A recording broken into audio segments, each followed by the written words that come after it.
Napoleon's father secured him a scholarship to Brienne, a private academy in France.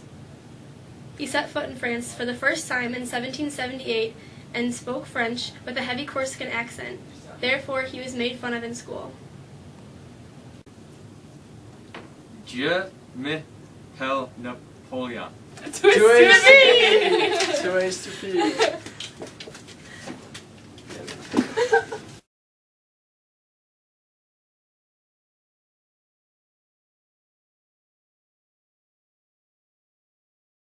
When Napoleon was 15, he was promoted to the Royal Military Academy in Paris.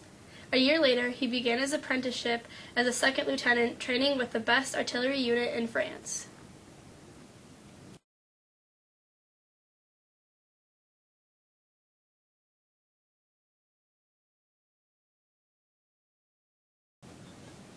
On April 2, 1796, at age 26 years old, Napoleon led his army in the First Italian Campaign. He was badly outnumbered with 38 French soldiers against 38,000 Austrians and 25,000 soldiers from Piedmont. In only 2 weeks, Napoleon defeated the enemy, and on April 26, Piedmont surrendered.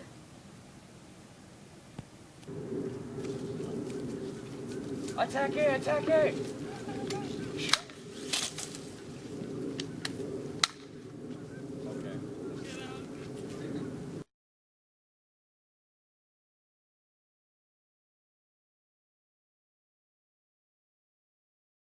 On July 1, 1798, Napoleon landed in Egypt with 35,000 soldiers. He first captured the city of Alexandria, and then on July 3rd, he led his soldiers across the desert towards Cairo, and 2 weeks later launched a surprise attack.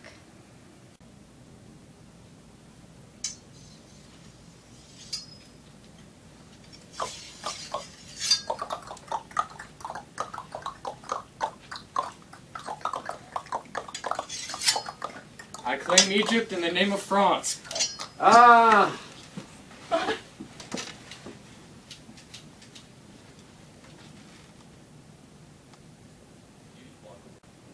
Unfortunately, due to disease and harsh conditions, Napoleon's soldiers suffered heavy casualties and were forced to retreat back to Paris.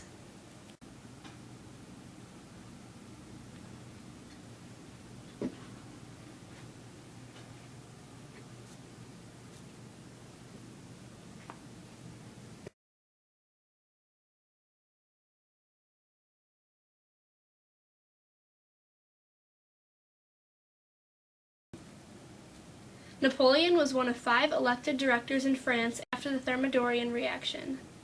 He led a coup with 3 other directors and overthrew the Directory to form a government united under himself. He named himself First Consul, which he later changed to First Consul for life. Then he crowned himself emperor.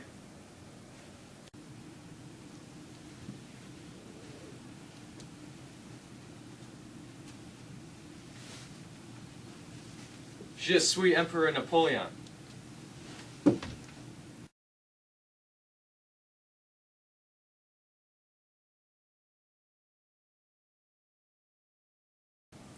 The Russian campaign began on June 24, 1812, and was a turning point in the Napoleonic Wars. It dramatically weakened French reputation as an undefeated military. Beforehand, Napoleon had made a pact with Tsar Alexander of Russia to cut off trade with Great Britain. Upon hearing that the pact was broken, Napoleon decided to attack Russia to teach the Tsar a lesson.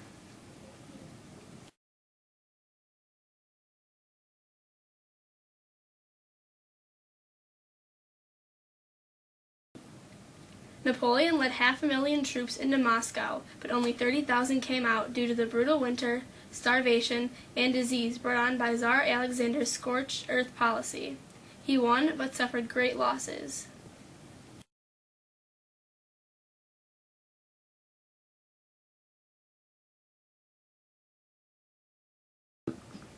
The Allied coalition of forces, including Russia, Great Britain, Austria, and Prussia, marched on Paris, forcing Napoleon to give up his title as emperor. They restored France to pre-war borders and appointed Louis XVIII as King of France. Then they sent Napoleon to exile on an island not far off the coast of Italy named Elba.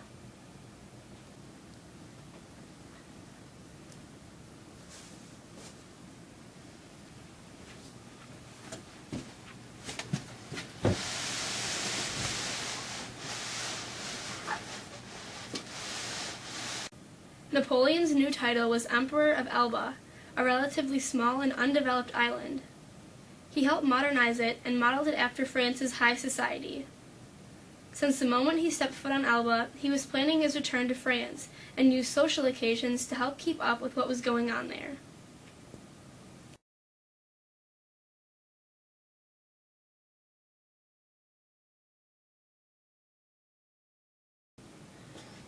After a little over a year on Elba, Napoleon escaped by simply sailing away. He returned to France, where he was met with no opposition from the people, and gathered many followers on his long march to Paris. Approaching the city, he met the king's royal guard, who had been sent to kill him. He gave them the opportunity to do so, but they joined him instead. The Allied forces, hearing that Napoleon had returned, gathered their forces together to stop him. Meanwhile, Napoleon was planning one final battle to re-establish his empire. I've returned.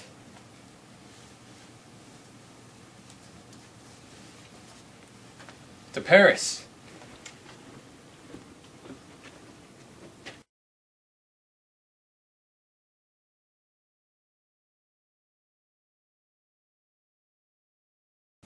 Napoleon's forces will be attacking sooner than expected.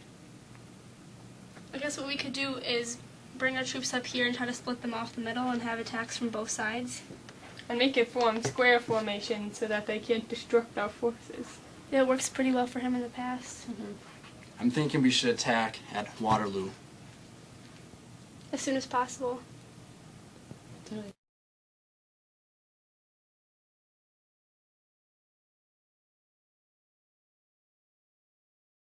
Napoleon's actions were too slow, allowing the Allies to form defensive positions, like the square, to block the cavalry from entering. This stopped the attacks and caused many casualties. Initially he thought he was winning and that reinforcements would soon come. However, the reinforcements he saw coming were actually British troops led by the Duke of Wellington, and he was forced to send his most loyal troops, the Royal Guard, to face them. They were the final attempt and ended up retreating. After this, Napoleon was defeated, and the Allied forces knew they had to send him farther away this time for exile. They sent him to St. Helena, an even smaller island off the coast of Africa, and he was stripped of all of his titles. He spent the rest of his life there and died of stomach cancer on May 5, 1821. Although it had been rumored for many years that he was assassinated, in 2008 it was proved that he did truly die of cancer.